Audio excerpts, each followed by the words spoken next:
더불어민주당 이해찬 대표가 고 박원순 전 서울시장의 성추행 의혹에 대해서 직접 사과하며 여론 진화에 나섰습니다.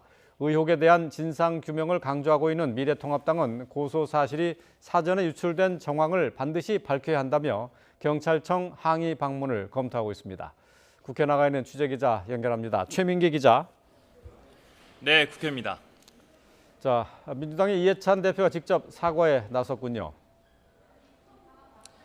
네, 그렇습니다. 민주당 이해찬 대표가 고 박원순 시장 성추행 의혹에 대해서 비판 여론이 커지자 뒤늦게 직접 고개를 숙였습니다. 이 대표는 오늘 오전 당 최고위원회의에서 통절한 사과의 말씀을 드린다며 공식 사과했습니다. 국민께 큰 실망을 드리고 행정 공백이 발생한 데 대해 책임을 통감한다며 피해 호소인이 겪은 고통에 위로 말씀을 드린다고도 언급했습니다. 이 대표의 발언 직접 들어보겠습니다. 아울러 피해 호소인께서 겪으시는 고통에 깊은 위로의 말씀을 드리며 이런 상황에 대해 민주당 대표로서 다시 한번 통절한 사과의 말씀을 드립니다. 다만 이 대표는 고인의 부재로 현실적으로 당 차원의 진상조사가 어렵다며 서울시에서 사건 경위를 철저히 밝혀달라고 말했습니다.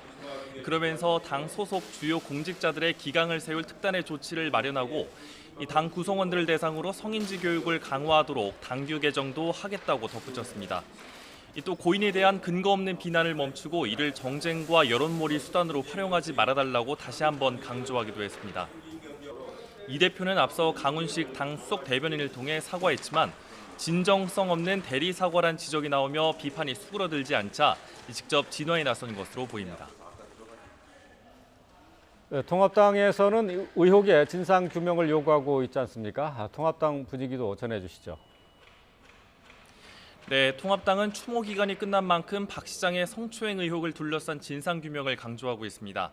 이해찬 대표의 뒤늦은 사과도 여론에 등 떠밀린 사과일 뿐이라고는 반응인데요. 통합당 김성호 원내수석 부대표는 YTN과의 통화에서 이 대표의 사과는 억지 사과일 뿐이라고 비판했습니다. 김 원내수석 부대표는 또 이 대표가 당 차원의 대응을 물은 기자에게 욕설을 내뱉은 데 대해선 지금껏 아무런 사과도 하지 않았다고 지적했습니다. 앞서 청문회 추진 의지를 밝힌 통합당은 당장 하기보다는 2차 가해 우려와 추가 사실 확인을 고려해 속도를 조절하고 우선은 상임위 중심으로 대응한다는 계획입니다. 통합당은 행정안전위원회 의원들을 중심으로 오늘 경찰청 항의 방문도 검토하고 있는데요. 피해 여성의 고소 사실이 사전에 박 시장 측에 유출된 정황이 불거진 만큼 이에 항의하고 경찰이 수사 기밀을 누설했는지 경찰청 차원의 구체적인 해명을 듣겠다는 겁니다. 통합당은 상임위 업무보고 등의 절차를 통해 서울시의 관련 동향이 흘러들어간 경위에 대해서도 관계자를 대상으로 전후 사정을 따져 물을 예정입니다. 이런 가운데 김종인 비대위원장과 주호영 원내대표 등 통합당 지도부는 오늘 백선엽 장군의 영결식에 참석해 고인의 마지막 길을 함께했습니다. 지금까지 국회에서 YTN 최민기입니다.